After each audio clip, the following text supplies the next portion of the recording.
Ferdina Saida dari Prodi Ilmu Komunikasi.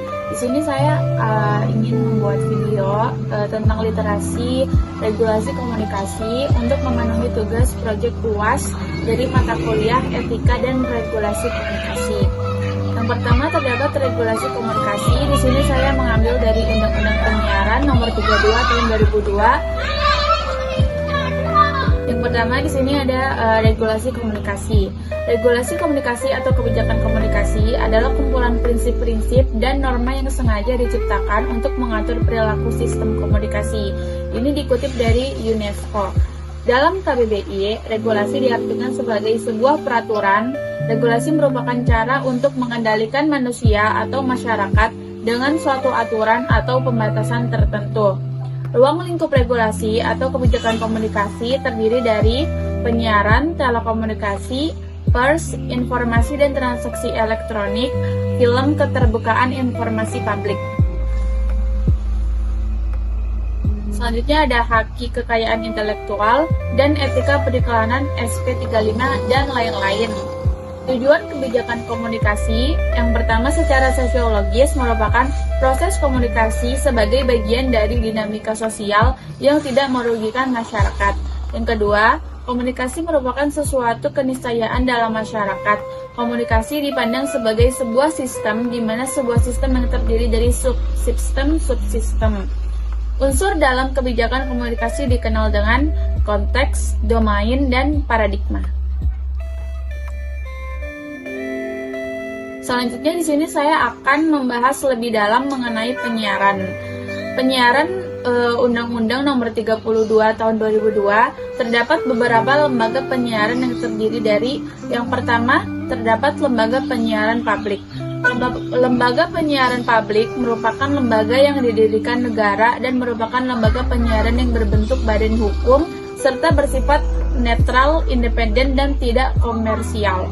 Lembaga ini berfungsi untuk memberikan pelayanan untuk kepentingan masyarakat Indonesia. Contoh dari lembaga penyiaran publik yang pertama terdapat Radio Republik Indonesia atau RRI, yang kedua terdapat Televisi Republik Indonesia atau TVRI. Selanjutnya terdapat lembaga penyiaran swasta. Lembaga penyiaran swasta merupakan lembaga penyiaran yang bersifat komersial serta berbadan hukum. Lembaga penyiaran swasta ini hanya menyelenggarakan jasa penyiaran radio atau televisi. Dalam memperoleh izin penyelenggara penyiaran, lembaga ini harus mengajukan permohonan izin tertulis kepada Menteri melalui KPI terlebih dulu. Lembaga penyiaran swasta yang ada di Indonesia antara lain, saya mengambil contoh yang pertama, terdapat Indosiar dan SCTV dari grup MTEK yang dimiliki oleh Edi Kusnadi Sariatmadja. Yang kedua ada RCTI dan MNC TV dari MNC Group yang dimiliki oleh Haritanu. Yang ketiga terdapat ANTV dari Bakri Group.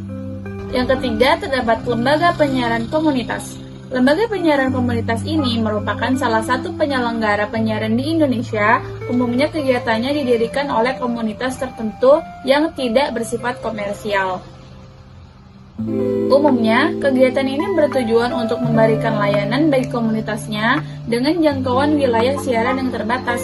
Contoh lembaga penyiaran komunitas yang ada di Indonesia seperti Binus TV dari Universitas Binus, Untirta TV dari Universitas Untirta, UPN TV dari Universitas UPN, Televisi Komunitas Universitas Gunadarma dari Universitas Gunadarma.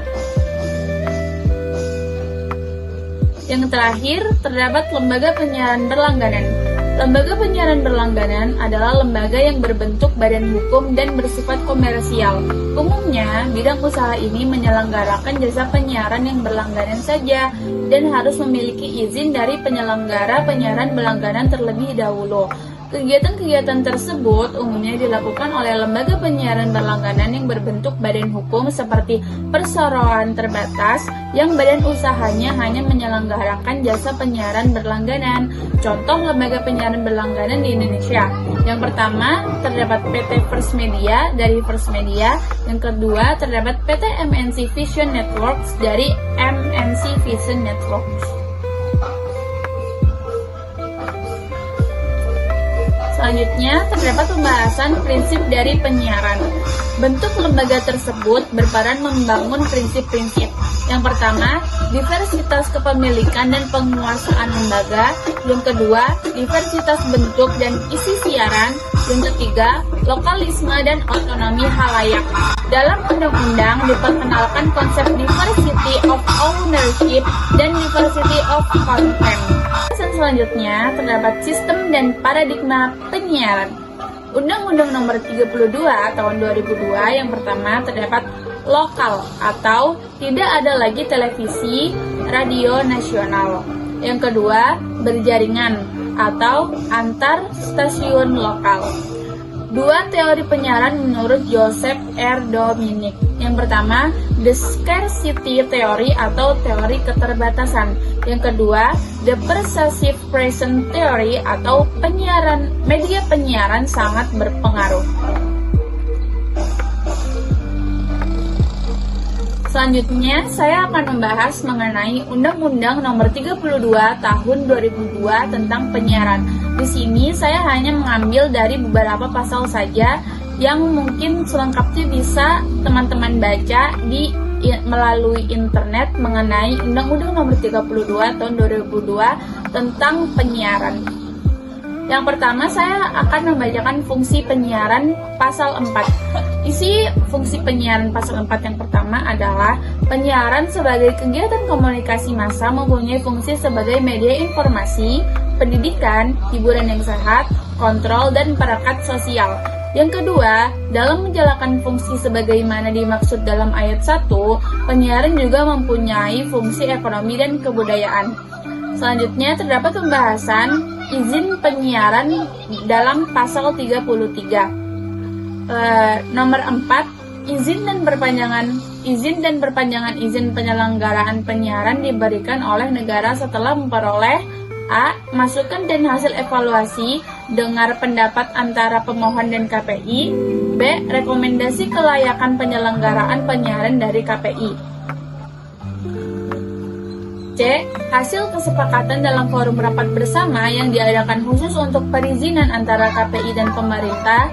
Dan D. Izin alokasi dan penggunaan spektrum frekuensi radio oleh pemerintah atas usul KPI. Selanjutnya, terdapat aturan dalam Undang-Undang Nomor 32 Tahun 2002. Yang pertama, relay siaran bersama. Yang kedua, kegiatan jurnalistik. Yang ketiga, hak siar. Yang keempat, ralat siaran. Yang kelima, siaran iklan, hal yang dilarang. Yang keenam, sensor siaran. Yang ketujuh, pedoman perilaku penyiaran. Yang kedelapan, peran serta masyarakat.